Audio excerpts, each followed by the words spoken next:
Welcome to another video from DIY Daily.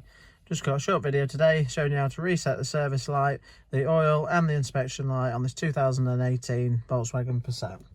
Now this one's got the keyless entry model. We're just going to be using the start button down here. Now, just pop the ignition on to start with. Just let it get through the menus. You'll see we've got the oil service warning coming up there. Now first thing we're going to do is just turn the ignition off. We're going to press and hold this button there while pressing the start button. And when you do this, keep your feet off the pedals. Just do that, keep it depressed till you get the oil message come up. Release the button, press the button once. That's done the first part. Now we're going to turn now you can just see that's reset to there. Just going to turn the ignition off again. We're going to do exactly the same. Just pressing out the button while turning the ignition on.